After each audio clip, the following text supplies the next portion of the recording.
Somalia stands once again at a political crossroads, its fragile federal structure strained by a deepening rift between the central government in Mogadishu and the semi-autonomous Puntland region. The core dispute centers on power, governance, and Somalia's future, pitting calls for a strong central government against Puntland's tradition of self-rule. Recent tensions have escalated over Puntland's accusations that Mogadishu is secretly recruiting soldiers on its soil, threatening its autonomy. The federal government insists this is part of building a unified army to combat extremist threats, but mistrust runs deep. This standoff is about more than military recruitment. It's a test of Somalia's federal model and its ability to maintain unity after decades of conflict. The outcome will shape security operations, political reforms, and the country's fragile peace. We'll explore the roots of Puntland's autonomy, the federal government's centralizing ambitions, and how this power struggle impacts the fight against Al-Shabaab and IS Somalia. Ultimately, Somalia faces a choice: negotiation or escalation.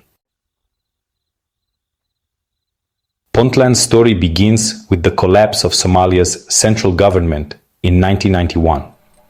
In 1998, Puntland declared itself an autonomous region, not to secede, but to provide stability amid chaos.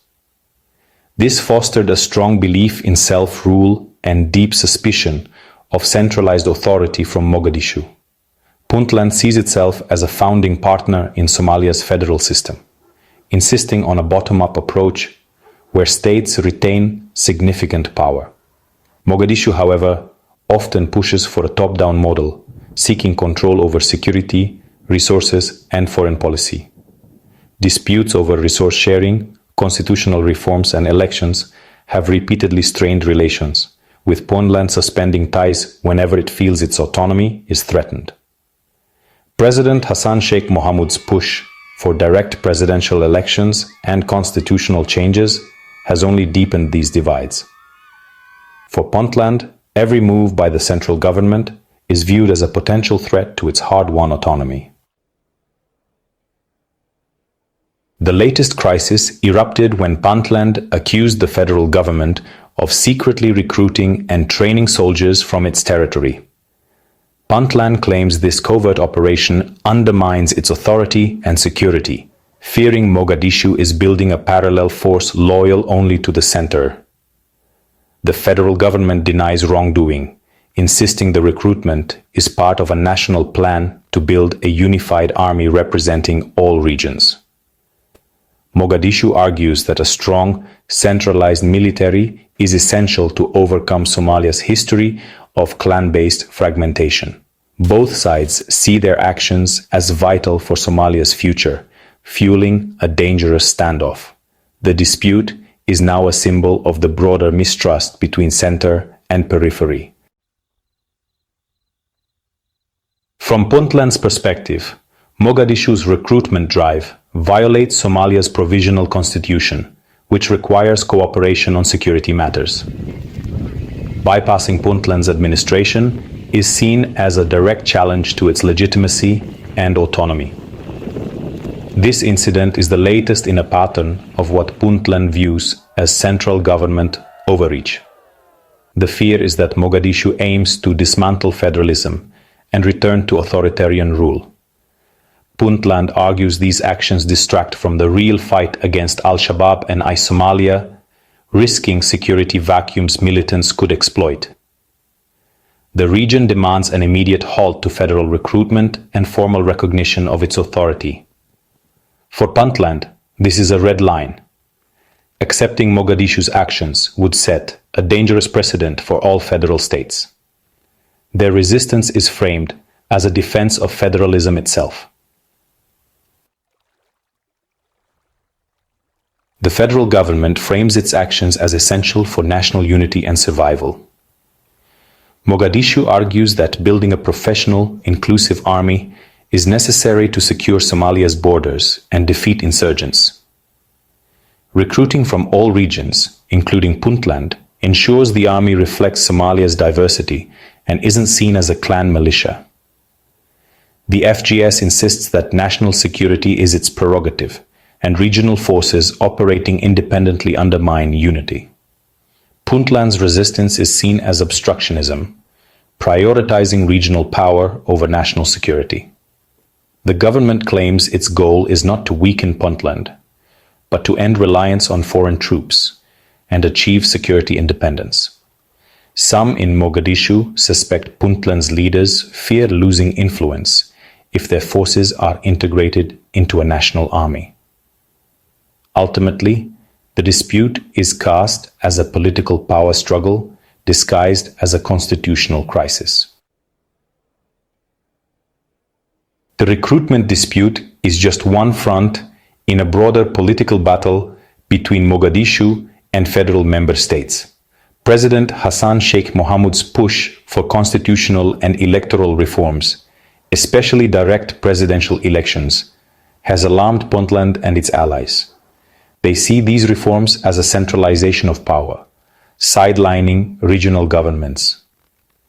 In protest, Puntland suspended cooperation with the federal government, setting the stage for the current standoff. Every federal action is now viewed with suspicion, as part of a larger effort to erode regional autonomy.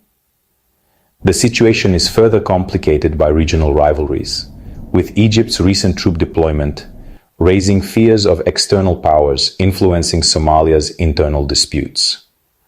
The risk: Somalia's political crisis could become a proxy conflict for larger regional powers. Political infighting between Mogadishu and Garowe comes at a perilous time for Somalia's security. Extremist groups like Al-Shabaab and East Somalia exploit divisions between federal and regional forces, undermining intelligence sharing and operations. Puntland's security forces have been battling IS Somalia in the Kalmiskad Mountains, achieving some successes but suffering heavy losses. IS Somalia's growing strength and foreign ties make it a rising threat, now serving as a key hub for the Islamic State's global network. Effective counterterrorism depends on cooperation between Puntland, the Somali National Army, and international partners, now jeopardized by political deadlock. If tensions escalate, joint operations could collapse, leaving Puntland isolated against multiple threats. The transition from African Union to Somali-led security hinges on unity, currently at risk. Political squabbles threaten to undo hard-won security gains, giving militants new opportunities. As tensions rise, Somali clan elders and international partners are working to mediate. Elders, respected across political divides, urge both sides to avoid conflict, warning that only extremists would benefit. The UN and African Union call for dialogue and respect for federal principles. Diplomats push for private negotiations, but deep mistrust remains a major obstacle. Puntland suspects Mogadishu of seeking to undermine its autonomy. Mogadishu accuses Puntland of sabotaging state building. Mediators propose joint, transparent recruitment and linking security talks to broader political reforms. Without trust building, however, Somalia risks continued paralysis and escalation. Somalia faces three possible futures. The best-case scenario is negotiation. Both sides agree on transparent recruitment and restart dialogue on constitutional issues, easing tensions. The worst case is escalation. Puntland blocks federal recruitment, risking armed clashes and opening the door for extremist exploitation. Most likely is a damaging stalemate. Both sides dig in, cooperation freezes, and Somalia remains politically fractured. This paralysis would erode institutions, deter investment, and perpetuate instability. Resolving the dispute is about more than soldiers. It's about the survival of Somalia's federal project. Only compromise and political